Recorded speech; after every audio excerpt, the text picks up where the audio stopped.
Good evening and welcome to this episode of Smart Entrepreneurship Decoded. As an entrepreneur, we are constantly bombarded with statistics. One of the most popular ones is 90% startups fail in the first couple of years.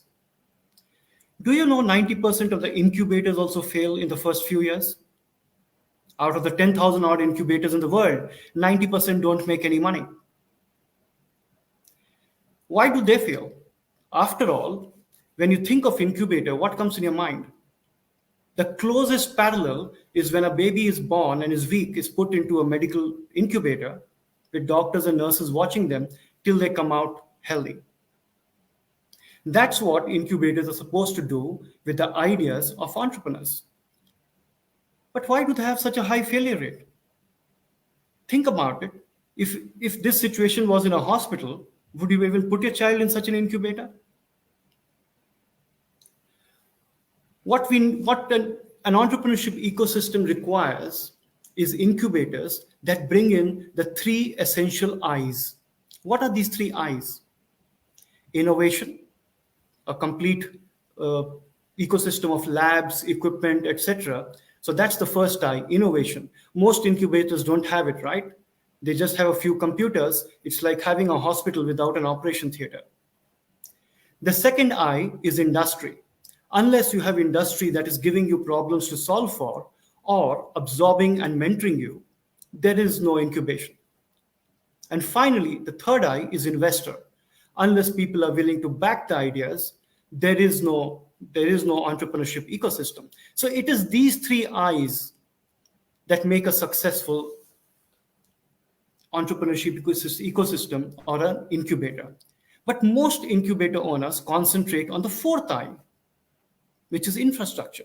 They'll set up a beautiful building, throw lots of money at it, and then forget about it. One of the major reasons why they fail is because they put people to run incubation centers who've never done business before.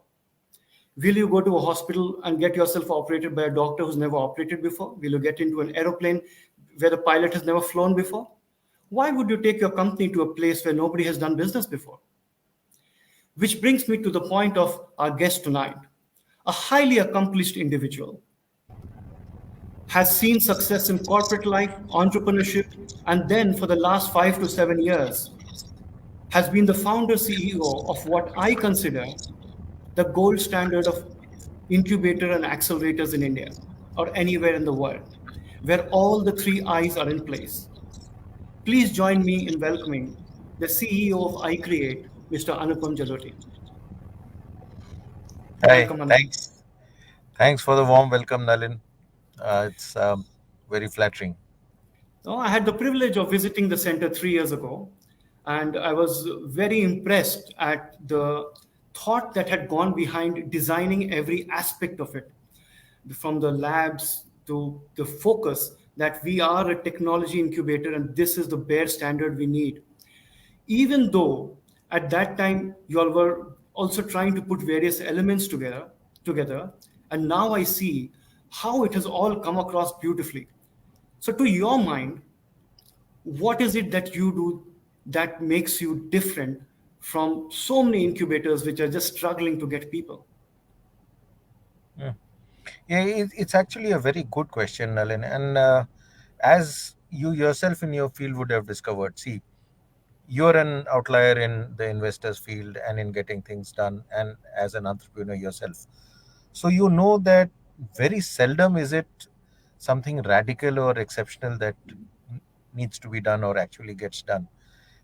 It's what you choose to focus on and what you choose not to focus on. Uh, the palette will all be the same for everybody.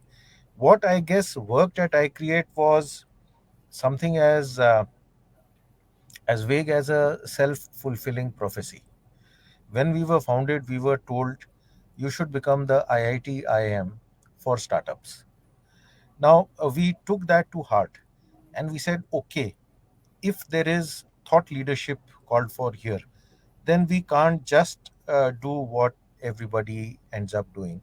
Now, therefore, we need to think like startups. We need to be fundamentally innovative in our approach. Now, it's easier said than done To be fundamentally innovative in your approach means that your recruitment philosophies for your team can be different, your selection criteria for your projects can be different, the kind of models you choose to engage with mentors and experts can be different, and so can your investment models. Now all of those we tried out. So I would like to say that I create stands on three broad pillars. One is your standard incubator slash accelerator, which to my mind is our R&D lab. It informs us how to improve the business of incubation. So as we incubate, we keep learning. People talk a lot about AI, artificial intelligence, and I figure we have a little bit of RI here, real intelligence, so not just the artificial kind. So if one leg is the incubator, the second is the institution. So the institution is the place where our knowledge repository is. So the startup life cycle management, how do you actually increase the efficiency of the startup journey from idea to proof of concept, from proof of concept to early market traction, and then beyond? Are there some methodologies that can be adopted? And we figured that there were. So we created some very interesting programs. Uh, One was the seed support, it's now called the seed support acceleration. The other is an idea accelerator. So many times you have people who have ideas and the clarity they want to be an entrepreneur, but little else. And we put them through an idea accelerator that orients them towards true north, which is the customer, the paying customer. So stuff like that, and certification, and how do you end up actually empirically gauging the startup's potential from the tech point of view, from the market point of view, from the entrepreneurial competencies point of view. All of those assessments get taken. And the third piece is putting all of this together into large scale practice. That's strategic innovation. Now, strategic innovation is take a large problem that exists, and the solution needs to be very, very large. And then you bring in the startup life cycle, which is idea to POC, POC to market. So I'll give you an example of a motor project we are doing for electric vehicles. We'd like to be independent of imports from China. So a motor that does not use magnets is lightweight and low cost and high power, and that motor would then become the world leader. And so by design, it's a multi-thousand crore, multi-billion business by design, but it follows the startup cycle. So when you start thinking like that, I guess then people start getting attracted. But it's still a long journey, Nalin. Very, very long journey ahead. Interesting you say that. So we run a lot of incubation programs in India and Indonesia, and incubator managers are always struggling. Uh, and there are two, three areas they struggle in, and I want to pick your brain on those areas. The first one is, how do you engage with industry? Do Mhm. you solve a problem and go to them, or do you ask them what a problem are you facing? Mm. Both, actually, both work. So one part definitely is going to them with capabilities, that we have capabilities in, let's say, industrial IoT, in helping you with your digitization agenda. We can help you reduce your cost, increase your throughput. So you're going with a basket of potential solutions and then asking them about their problems. That's the first approach.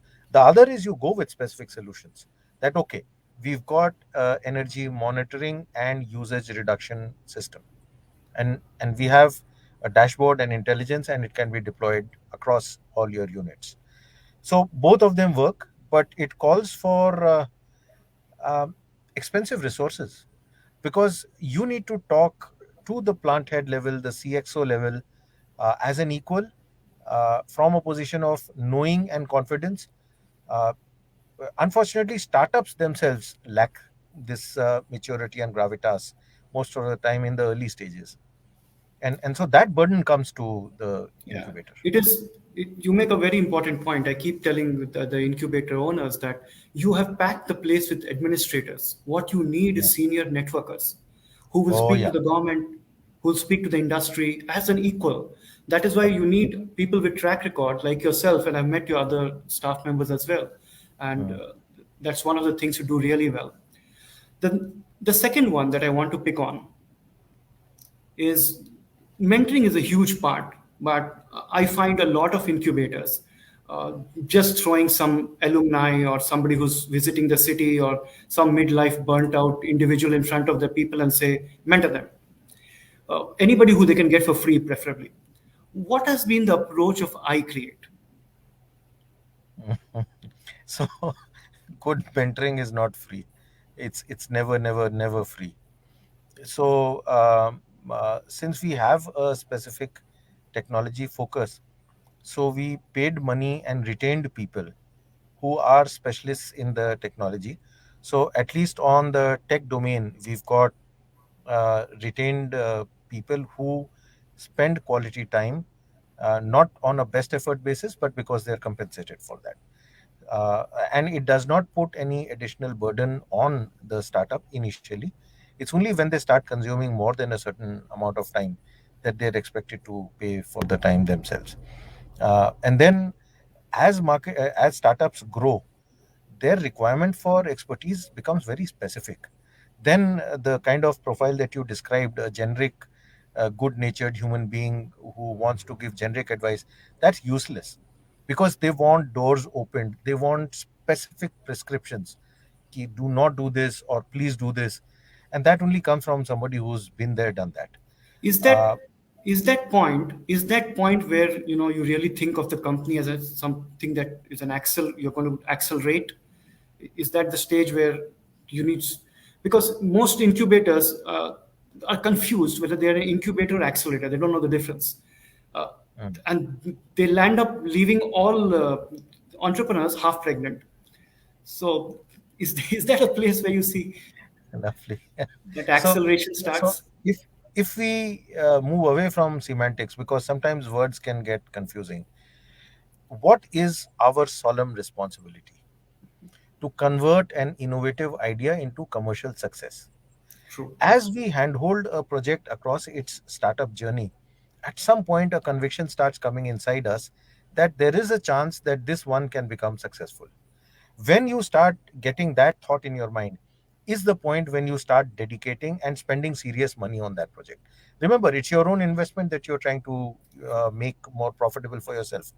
We have hopefully taken equity, even if it is small. I mean, we've got 2 to 5% equity stake, but sometimes it pays off beautifully, right? So when that doubt starts entering your mind that this may be one of the projects that can become successful, then we have to spend time and money in curating the success story. At that point, you can't leave it to them. At that point, you cannot be miserly and say that no, we won't spend money on them. That's the time when you need to invest in them. Interesting. You're spot on with your thinking there. I want to take this topic towards another area of your expertise. I know you're a technologist. I know you've done wonders in the energy field, etc. 3 years ago, when I met you, you dissected for me the coming EV boom and what's likely to happen, and it has played out pretty much the way you spoke about it at that time. Right now, what is exciting you in the technology space? So, thank you. This is like a happy birthday question. So right now, EV and fintech are two places which are really exciting. Both of them are sectors in which there's a lot of potential and a lot of happening, as well as investor interest and market interest. In the EV domain, what iCreate is focusing on is only two and three wheelers. We're not touching four wheelers. And even in two and three wheelers, we're focusing on very specific four subcomponents: the motor and the motor controller, the battery and the battery management system, the kinetic energy recovery system, and the overall vehicle intelligence. And that's it. So we're curating a bunch of innovators, not only from across the country but from across the world. Okay. And we've launched a 8 month long challenge called Evangelize, by which we are kind of bringing people together and then taking them through a 3 year journey, in which my solemn target and commitment almost to the Prime Minister is that 4 to 5 world leading manufacturing facilities should be set up in India, and we should have the knowledge with us. And the excitement comes from the fact that today, India being a slightly price conscious market, the demand for two and three wheelers is humongous. And the use cases that are opening up for these very potent three wheelers, I mean, you see the reverse strike with two wheels in front and one wheel behind, and you have the standard three wheeler with one in front and two at the back. And the use cases are staggering. And the replacement market for cargo delivery, for people delivery, for personal transport is huge. So EV is definitely the place to be, but not as a Lego brick player that you import components and you assemble. You'll quickly be priced out of the market. You've got to have some core competence. And in fintech, Ah, you're the expert, man. I mean, I'd leave you to fill it in, but we've got this major partnership with Gift City. So, international fintechs as well as domestic fintechs, mm, uh, from regulatory tech to insurance tech to banking tech. It's really very, very exciting times. I remember coming 3 years ago and seeing the first those EV mopeds and bicycles uh, at the campus, and those battery operated robotic equipment and stuff like that. I'm sure it has progressed a lot from there. When you when you look at the ecosystem, and I hear you say things which normally entrepreneurs will not find fashionable. It's not cool to say, I will take you through through 3 year journey, right? Only a serious entrepreneur will really appreciate that. Most of them are thinking, I start now and 3 years later I have an IPO. Uh, they don't see the whole build cycle. So I like that is a more practical, and in the real world, that's how it plays out. It does take 2 to 3 years to seed ideas and flatten it out. But do you find that both of us belong to a particular era and generation, right, where entrepreneurship was not a career choice? We could say today it has become almost a compulsion with the lack of the job creation. But still, do you find entrepreneurs don't think as much about creating value as they think about valuation? Sad, but yeah, a little bit true. A little bit true. And I call them the page three entrepreneurs also occasionally, in which they get attracted by the glamour of valuation and enhanced sense of self value. Uh, but thankfully, there is the other part also that are very business focused, and they realize that money coming into the bank is a very, very real and a very solid and tangible thing. So perhaps because I create is a bit more product focused, we tend to meet quite a large number of the value focused, not valuation focused also.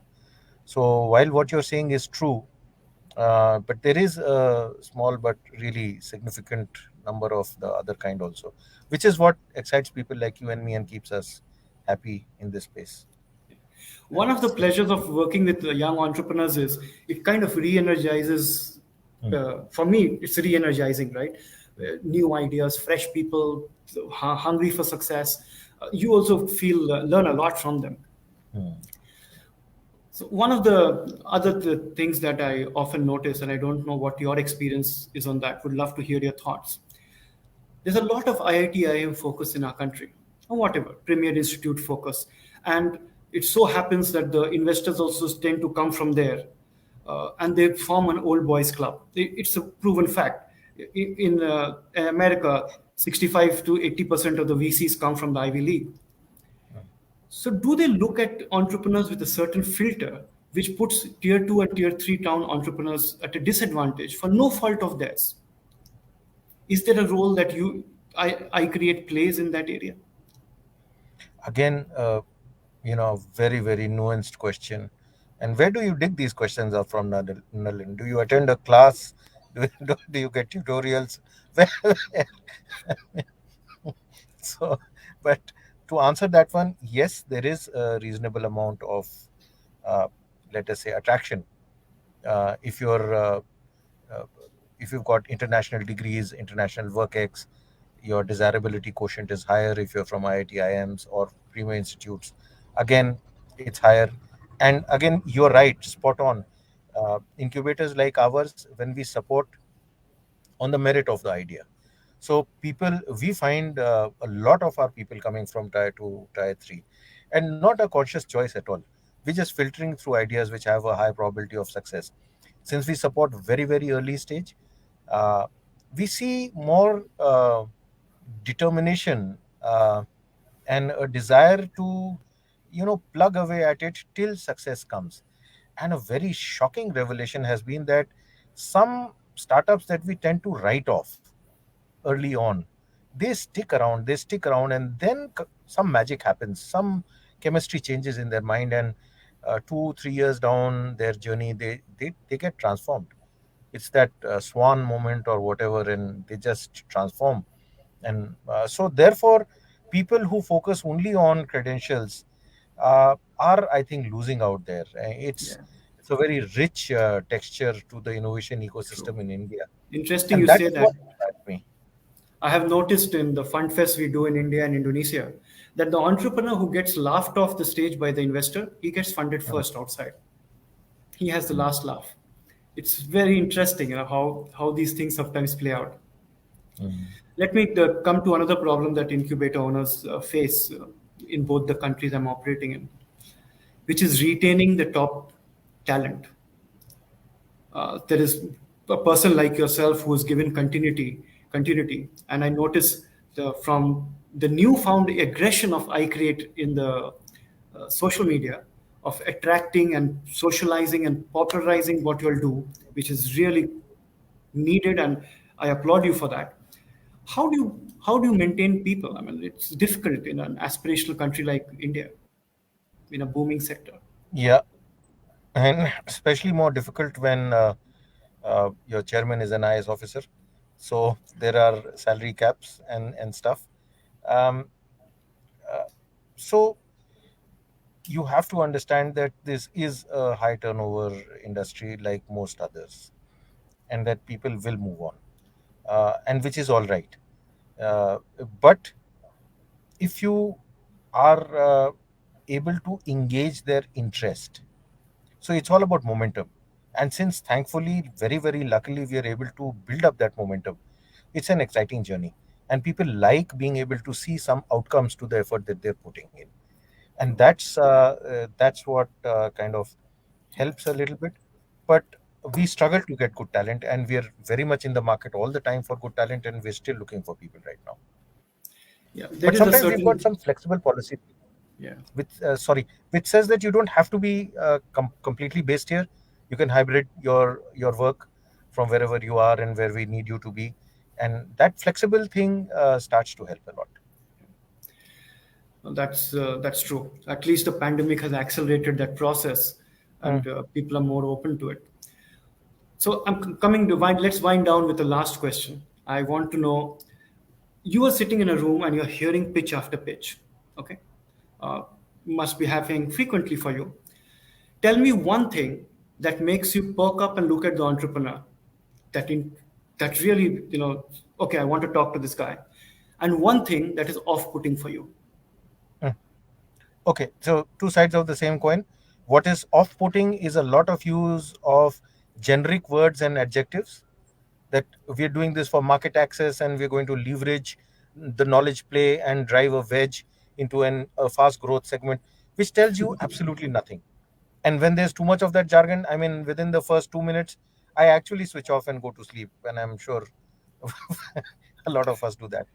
And conversely, anybody who's talking real, we did this, it did not work, we tried that, it worked, this is our experience and this is our opinion. The moment people start showing you their world through their eyes, their learnings, their insights, it's a real thing. It's a very real relationship we're trying to get into. So the more real they Authenticity. make it, they just hook us completely. Authenticity. Yep. I think authenticity and credibility makes a big difference. Yeah. So, for all our viewers, I would highly recommend that if you are an entrepreneur, reach out to iCreate for one of their programs. Even if you're not an entrepreneur, and you want to see how a good incubator accelerator works, reach out and maybe they'll take you for a tour of their facility. It's an absolutely world-class facility. With that, Anupam, I'm very thankful to you for joining us today. Your insights, as usual, are very useful and practical. Thank you very much. Wish you the very best for the future. Thank you, and very honored that you invited me. Thank you so much, Nalin. Thank you. Thank you, Anupam. Thank you. Yeah, bye Good bye. night.